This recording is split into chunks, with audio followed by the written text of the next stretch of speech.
खबर उत्तर प्रदेश के उन्नाव की है, जहां पर निराला प्रेक्षागृह में यूपी भारत का ग्रोथ इंजन पर 3 दिवसीय कार्यक्रम का आयोजन किया गया। कार्यक्रम में मुख्य अतिथि के रूप में राज्य महिला आयोग उपाध्यक्ष अर्पणा यादव और जनपद के बीजेपी सांसद साक्षी महाराज कार्यक्रम में शामिल हुए। जहां सांसद साक्षी महाराज ने केंद्र और प्रदेश सरकार की उपलब्धियों का बखान किया। उन्होंने कहा कि सरकार ने वादों से कहीं ज़्यादा काम किया है। साक्षी महाराज ने योगी सरकार की प्रशंसा करते हुए कहा कि प्रदेश में कानून व्यवस्था में बड़ा सुधार हुआ है। उनके अनुसार अब कोई गुंडा सिर उठाकर नहीं देख सकता। योगी सरकार की कार्रवाई की रफ्तार पूरे देश के लिए मिसाल बन चुकी है। सपा अध्यक्ष अखिलेश यादव के बयान का जवाब देते हुए उन्होंने कहा कि यूपी में अपराधी जेल में हैं, दंगे रुक गए हैं, व्यापार बढ़ गया है, विकास कार्य हो रहा है। उन्होंने सपा सरकार पर सवाल उठाए। उनके समय में पत्रकारों पर हमले होते थे, माफिया बेखौफ थे, बंद दुकानें, तुम्हारी गोली दुकान हमारी जैसे नारे लगाते थे। सपा सांसद लालजी सुमन के बयान पर प्रतिक्रिया देते हुए साक्षी महाराज ने कहा कि इतिहास को तोड़ मरोड़ कर पेश किया जा रहा है। उन्होंने विपक्ष से कहा कि बेवजह आलोचना से कुछ नहीं हो मिलेगा। जनता को विकास चाहिए, नकारात्मक राजनीति नहीं चाहिए। वहीं आपको बता दें कि महिला आयोग के उपाध्यक्ष अर्पणा यादव ने योगी सरकार की योजनाओं का बखान किया। साथ ही अखिलेश यादव को लेकर तंज कसा। कहा कि प्रयागराज में पूरे देश में महाकुंभ को सफल आयोजन माना गया है। महिलाओं की सशक्तिकरण पर योगी सरकार अग्रसर है। वहीं औरंगजेब के सवाल पर कहा, औरंगजेब की क्रूरता को सब लोग जानते हैं। भारत के सनातन को ऐसे व्यक्ति का महिमा मंडन नहीं करने की जरूरत है। आइए आपको सुनाते किस तरीके से यहाँ पर उन्होंने लोगों को संबोधित किया। हमारे 3727 अपराधी घायल हुए हैं और गैंगस्टर एक्ट में 45,000 अभियुक्त गिरफ्तार किए गए हैं, जिसमें 630 अभियुक्तों पर रासुका लगाया गया। क्या ऐसा था पहले माहौल? आप बच्चे जो इतिहास पढ़ रहे होंगे, उन्होंने एक बार सुना होगा, बहुत ही उत्तर प्रदेश का बहुत बड़ा डिस्ट्रिक्ट है देवबंद। कितने बच्चों ने देवबंद के बारे में सुना है? पहले अच्छे जमानों में अच्छी बात का विवरण दिया जाता था। वहां पर 2 भाई थे जिन्होंने लिखा देवबंद की 7 साल जिंदगी। परंतु देवबंद पिछली सरकारों में, जब तक भाजपा की सरकार नहीं थी, उससे पहले की सरकारों में किसी और वजह से जाना जाता था। आज मैं गर्व के साथ कह सकती हूँ कि आदरणीय मुख्यमंत्री जी ने वहां पर एटीएस का स्क्वाड बनाया, वहां पर एटीएस का हेडक्वार्टर बना दिया, नियुक्त कर दिया गया एक आईपीएस ऑफिसर, जिसके अंदर 50 से 60 लोग नियुक्त रहेंगे और कमांडो ट्रेनिंग देंगे, जिससे हमारे बच्चे कभी भी आतंकवाद, कभी भी इस तरीके के नकारात्मक परियोजनाओं में शामिल ना हो सके। और हमारे यहाँ कहा जाता है कि हम सबका साथ सबका विकास करें। आदरणीय प्रधानमंत्री जी का ये मूल मंत्र रहा। हर जगह उन्होंने कहा, अपनी एक बहुत अच्छे भाषण में वो बोल गए और महाकुंभ से उन्होंने बोला कि आदरणीय मुख्यमंत्री जी के लिए उन्होंने तारीफ करी।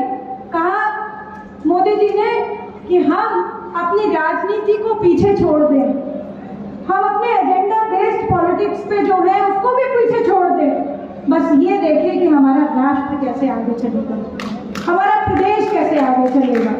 और महाकुंभ इस बात का बहुत बड़ा, मैं समझती हूँ बहुत बड़ा एक उदाहरण प्रस्तुत किया मुख्यमंत्री जी ने कि कैसे 66 करोड़ लोग, आप समझ सकते हैं, यहाँ पे मेरे पुलिस के इतने सारे लोग हैं, आप समझ सकते हैं 66 करोड़ लोग। आपने देखा अभी कितना सुंदर एक एवी ऑडियो विजुअल चल रहा था, उसमें बताया गया कि 66.7 समथिंग 66 करोड़ से भी ज्यादा लोग आए वहां पे। और वहां पे इज इट पॉसिबल कि सिर्फ 20 से 25,000 लोगों की फोर्स जो है कंट्रोल कर सके इतने लोगों को? हम देखते हैं कि किसी भी तरीके का कहीं भी किसी जगह पर आयोजन होता है तो वहां फोर्स की तैनाती बहुत ज्यादा हो जाती है। आगे आने वर्ष भी उत्कर्ष के उत्तर प्रदेश का और भारत का नया इतिहास रचने का काम करेगा। मैं आप सभी से एक बात बोलना चाहती हूँ। हम सबको पता है कि जैसे ही प्रधानमंत्री जी ने अपना पद संभाला, उन्होंने बहुत सारी चिंता करना शुरू करी और इन सभी बीते वर्षों में उन्होंने एक फॉर्मूला दिया और वो फॉर्मूला है ज्ञान का। ग से गरीब, या से युवा, अ से हमारे, अ से क्या है बच्चों बताओ? कोई बच्चा अपने आप में ही लग रहे हैं उन्नाव जनपद के कार्यक्रम में कि आदरणीय मुख्यमंत्री जी के विजन की वजह से पॉसिबल हो पाया कि महाकुंभ इतने सुंदर तरीके से सनातन के गौरव के साथ साथ भारत का भी गौरव बना, और जिसके लिए प्रधानमंत्री जी ने उनकी तारीफ सर्वमान्य सर्वमंच पर करी। तो ऐसे जगह पर अगर हम हैं, ऐसे प्रदेश में जहाँ पर हम हैं, वहाँ हमारी भी बहुत नैतिक जिम्मेदारी बनती है।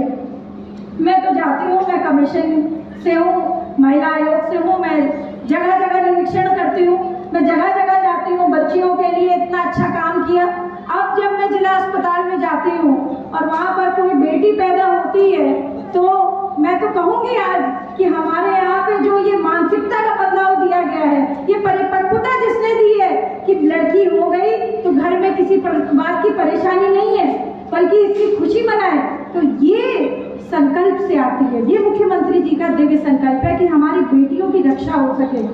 सिर्फ जो है नारे देने से नहीं होता है, सिर्फ हमें जो है एक हमारा हमने बोल दिया कुछ, उसके लिए हमने कुछ किया नहीं, तो इस चीज़ से नहीं होता है। परंतु उन्होंने ये उनकी सुपर मिशन है, और हमारे यहाँ पे डीपीओ अधिकारी हैं, वो जानते हैं इस बात के लिए कि जब बर्थ सर्टिफिकेट के साथ उनको कहा जाता है कि आप कन्या सुमंगला योजना के लिए एंटाइटल्ड हैं, आप इसके लिए एनरोलमेंट करिए, तो सोचिए उस माता पे कितना बड़ा एहसान होता है गवर्नमेंट का। हमारे यहाँ एंटी रोमियो स्क्वाड, हमारे यहाँ 1090, हमारे यहाँ 181, हमारे यहाँ 112, हमारे यहाँ 100 का सशक्तिकरण, ये सारी बातें अच्छी हैं, परंतु कन्या सुमंगला योजना ने जो करके दिखा दिया, आज भारत सरकार को भी ये मानना पड़ रहा है कि ये Kanya Sumangala Yojana has created a difference in the mindset of the young women. जी बच्ची आती है तो पहले कहते थे पितृ प्रधान समाज है हमारा, ये हमें मानना पड़ेगा। इसको चेंज करने के लिए हमने क्या किया? जब मुख्यमंत्री जी ने कहा कि भाई हमारे यहाँ फीमेल मोर्टालिटी रेट क्या है, और उन्होंने हमारी मीटिंग में भी ये पूछा, और इसके लिए अलग से उन्होंने बजट भी सैंक्शन कर रखा है। सबसे ज़्यादा मुझे लगता है कि अगर प्रदेश में कोई बच्चियों की, तुम लोगों की जो चिंता कर रहे हैं वो मुख्यमंत्री जी हैं, और मुझे गर्व है कि मैं उत्तर प्रदेश से हूँ। लगता है पता नहीं किस संस्कृति में पैदा हुए हैं। ये भारत हमारा, और कम से कम भारत में उन्नाव ये तलवार की धरती है, कलम की धरती है, कमंडल की धरती है। हमें ऐसे ही देश की आजादी नहीं मिल गई थी, लहू के भाव से खरीदा था हमने आजादी को। अरे लहू के भाव से खरीदी थी हमने आजादी। अहिंसा की फिरौती नहीं है देश मेरा। चंद जहाँ 5 लाखों का हक है धरती पर, किसी एक के बाप की बपौती नहीं है देश मेरा। और इस देश को योगी और मोदी के हाथ में जितना सुरक्षित पाते हैं, विकासशील पाते हैं, उतना कभी था नहीं। जैसा आपको पता है, मुझे तो 35-37 साल हो गए राजनीति में आए हुए, ऐसा मैंने कभी नहीं देखा जैसा आज देख रहा हूँ। अब आपका प्रेम, स्नेह और व्यवस्था बहुत देर तक रहना चाहिए था मुझे, लेकिन हमारी बेटी, हमारी छोटी बहन अपर्णा जी जो उपाध्यक्ष है महिला आयोग की, वो आई, इसलिए मैं आया दौड़ करके। अभी मुझे वोट डालना है पार्लियामेंट जाके, पार्लियामेंट चल रहा है आपको पता है। तो मैं आप सबसे क्षमा चाहूँगा, विशेषकर अपर्णा जी से, और मैं सब धन्यवाद करता हूँ। जब तक कार्यक्रम ये चले आप यथावत यहाँ बैठेंगे, कार्यक्रम की शोभा बढ़ता रहेंगे। अधिकारियों ने हमारे लिए अच्छी व्यवस्था की है, और जिले का विकास का तो मॉडल एकदम बना ही दिया है। कई मामलों में हमारा जनपद नंबर 1 पर है। प्रधानमंत्री सड़क योजना में हिंदुस्तान में उन्नाव नंबर 1 पर है। और अभी जिलाधिकारी बता रहे थे कि 18 जनपद चयनित किए गए, उसमें से एक जनपद हमारा उन्नाव चयनित किया गया है। तो बड़ी ईमानदारी से दिन रात मेहनत करके अधिकारी विकास में लगे हुए हैं। योगी और मोदी की, केंद्र सरकार की, प्रदेश सरकार की जो योजनाएं आती हैं, मैं आप सबसे भी निवेदन करूंगा, अभी इतनी बड़ी प्रदर्शनी लगी है, समझो, उसका लाभ उठाओ, हमारे अधिकारियों से मिलो। हम लोग घर घर तक गए थे, दरवाजे तक गए थे। अब आपके लिए प्रदर्शनी लगा रखी है, 3 दिन तक ये अलग मेला इसी तरह से रहने वाला है। तो हमारे किसान भाई और जनपद लोग यहाँ से कुछ सीखेंगे, कुछ समझेंगे, कुछ प्राप्त करेंगे। सबके लिए हृदय से बहुत बहुत शुभकामनाएं देता हूँ और अपर्णा जी का हृदय से बहुत बहुत धन्यवाद करता हूँ। जय हिंद, जय भारत। पूरे प्रदेश और देश में 8 साल में हमने क्या पाया, क्या खोया, क्या करके दिया, जगह जगह जनपद जनपद में ऐसे ही मंच सजे हुए हैं। हमारे जिला मुख्य विकास अधिकारी महोदय ने श्रृंखला तो बहुत बड़ी थी, पर समयाभाव के कारण फिर भी बहुत कुछ बताने का प्रयास किया और ये विकास हमारे अधिकारियों के नेतृत्व में माननीय मुख्यमंत्री जी और माननीय प्रधानमंत्री कृपा से संपन्न हो पाया। उसके लिए मैं सबका हृदय से बहुत बहुत स्वागत करता हूँ, सम्मान करता हूँ, अभिनंदन करता हूँ। हम लोग जब सत्ता में 8 साल पहले आए थे तो कोई पार्टी आती है तो अपना एजेंडा लेकर के आती है, लेकिन हम जो एजेंडा लेके आए थे उससे कई गुना विकास का कार्य किया है। मैं कह सकता हूं 8 साल बेमिसाल। इन 8 सालों में योगी जी ने तो प्रदेश में वो काम किया जैसा कि आपको विदित है, सारे देश में मेरे आश्रम है, विदेश में भी है, तो जहां जाते हैं वहीं के लोग मुख्यमंत्री हमें दे दो 2 महीने के लिए, योगी जी हमें दे दो 2 महीने के लिए। इतना बड़ा क्रेज आपके मुख्यमंत्री का, ऐसा विकास जो कभी उल्टा प्रदेश था उसको उत्तम प्रदेश बनाने का काम श्री योगी जी ने किया। आपका हृदय से मैं बहुत बहुत धन्यवाद करता हूँ। योगी जी के नेतृत्व में एक और काम हुआ है। जब कहीं किसी के कीड़े पड़ जाते हैं ना तो उसमें दवा डाली जाती है और जैसे ही दवा पड़ती है वैसे ही कीड़े बोलो ना बिलबिलाने लगते हैं, क्यों? उन्हें मरना होता है। तो योगी जी ने, मोदी जी ने, अमित शाह जी ने जो राष्ट्र को खा रहे थे, विकास को अवरोध कर रहे थे, इस भारत को विकसित राष्ट्र बनाने में व्यवधान बने थे, विकास की सारी योजनाएं परिवार की तरफ, पार्टी की तरफ जा रही थी, ऐसे बिलों में अच्छी सी दवा डाल दी, कीड़े बिलबिलाने लगे हैं। इसीलिए इस देश में अनाम शनाम तरह तरह की बातें, आरोप प्रत्यारोप, बिना सिर पैर की बातें की जा रही हैं। कोई कहीं कुछ कह रहा है, कोई कुछ कह रहा है, बड़ा दुर्भाग्य की बात है। अब जी 8 साल पूरे हो गए भारतीय जनता पार्टी की सरकार है उत्तर प्रदेश में, आज इसका उत्सव मनाया जा रहा है। किस तरह से आप देखती हैं, आज आप उन्नाव आई हैं? मैं समझती हूँ कि हमारे लिए ये बहुत बड़ा दिन है और आज जिस प्रकार से प्रदेश में जो है उद्यमियों की लहर है, महिलाओं के लिए जिस प्रकार से सरकार ने अपना पूरा, मुझे लगता है, बजट सैंक्शन किया है और जिस प्रकार से एक्सप्रेस वे बने हैं, मेडिकल कॉलेज जिसमें ग्रोथ हुई है और डिफरेंट वर्गों में, चाहे कृषि के लिए हो, चाहे आपसे जो है बिजली के लिए हो, बहुत सारी चीज़ों में डेवलपमेंट हुआ है। तो मुझे लगता है ये हमारे लिए बहुत अच्छा बड़ा दिन है और हमारे लिए एक उत्सव के रूप में है। हम सभी से ये उत्सव की तरह ही मनाएंगे। उत्तर प्रदेश यादव कह रहे हैं कि 8 साल में उत्तर प्रदेश की खुशियाँ क्या मनाने जब उत्तर प्रदेश बर्बादी कर दिया।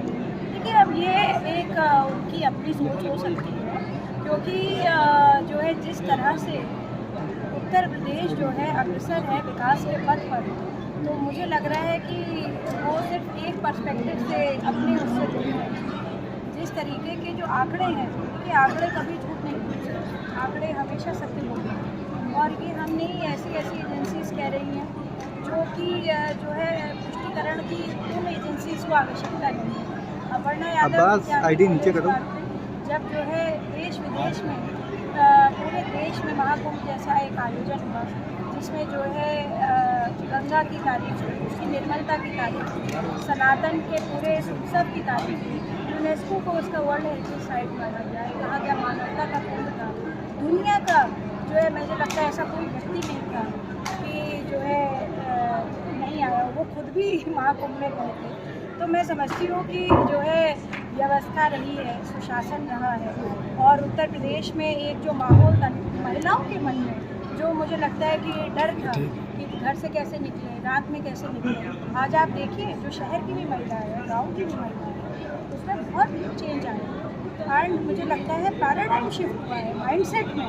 बच्ची जब पैदा होती थी तो पहले दादियाँ मुँह चढ़ाती थी, आज के दिन में कन्या सुमंगला योजना की वजह से ऐसा नहीं होता है, खुश होती हैं बच्चियों की दादी भी खुश होती है और जो है पूरे परिवार में उत्सव होता है। मैं समझती हूँ ये सब जो है माइंडसेट का भी जो शिफ्ट है, आदरणीय प्रधानमंत्री जी का जो विजन है और मुख्यमंत्री जी का एक तरह से जो मिशन है कि उनके विजन को हमें पूरा करना है, ये उन दोनों की। मैडम, आप महिला आयोग की उपाध्यक्ष हैं, लेकिन इस समय लगातार केस ऐसे आ रहे हैं कि महिलाएं गाली ले रही हैं या तो पुरुषों को मार रही हैं। इस मामले में इस तरीके के जो केसेस आते हैं ये तुम सवाल मेरे पास आए हैं, उन पे हमने कड़ा इन्वेस्टिगेशन और एक्शन लिया है। दूसरी बात है, ये किसी आयोग का या किसी सरकार का नहीं, ये देखिए सामाजिक रूप से इस तरीके के केसेस पहले भी आए हैं और हमें ये सुनिश्चित करना पड़ेगा कि हमारे यहाँ पर न्याय मिले। अगर महिला सही है तो महिला को मिले, पुरुष अगर सही है तो पुरुष को मिले। मैम, आपके सामने मामले आए हैं तो जाहिर सी बात एनालिसिस भी किया होगा, क्या रीजन क्या नजर आता है? इस समाज में तो किसी के घर में मेरठ में जो एक पत्नी ने अपने पति को काट दिया, 15 टुकड़े कर दिए, तो उसमें कोई सरकार थोड़ी ना शामिल है, वो तो किसी की कुरूप मानसिकता हो सकती है। जी, आज औरैया में भी इसी तरह का केस है। कि मैं आपको बार बार बोल रही हूँ कि ये सामाजिक परेशानी बनती जा रही है हमारी, और आयोग का काम है कि हम ब्रिज का काम करें, चाहे न्यायालय के लिए चाहे हम उत्तर प्रदेश सरकार के लिए, क्योंकि हम उत्तर प्रदेश में तो हमारा जो दायित्व है हम उसको पूरा निर्वाह कर रहे हैं। महिला आयोग के पास इस समय 0 पेंडेंसी है। 2 साल के बाद सितंबर में गठन हुआ, आदरणीय मुख्यमंत्री जी ने इसका गठन किया। सबसे बड़ी टीम महिला आयोग की है, 28 मेंबर्स का है ये, और मुझे लगता है प्रदेश में सबसे बड़ा आयोग है और बहुत तेज़ी के साथ काम कर रहे हैं। सपा सांसद रामजी लाल द्वारा दिया गया बयान पर, राणा सांगा के बयान पर अखिलेश यादव ने समर्थन कर दिया। उन्होंने कहा भाजपा नेता को रामजी लाल ने इतिहास के एक पन्ने को छुपाया, तो इसमें कुछ गलत है। औरंगजेब सब लोग जानते हैं एक विजय शासक था और उसका महिमा वर्णन करने की किसी प्रकार की आवश्यकता नहीं। ऐसे व्यक्ति जिसने ऐसा व्यक्ति जिसने भारत के सभी लोगों को इतना ज़्यादा प्रताड़ित किया हो, ऐसे व्यक्ति का तो पता नहीं क्यों महिमा वर्णन। ठीक है, साल हो गए हैं, बच्चे तरह तरह के सवाल उठा रहे हैं, ऐसे में आपका क्या कहना है? मुझे लगता है कि हम लोग जिस एजेंडे के साथ सरकार में आए थे उससे कई गुने ज़्यादा काम करके दिखाए हैं। एक लाइन में अगर मैं कहना चाहूँ तो 8 साल बेमिसाल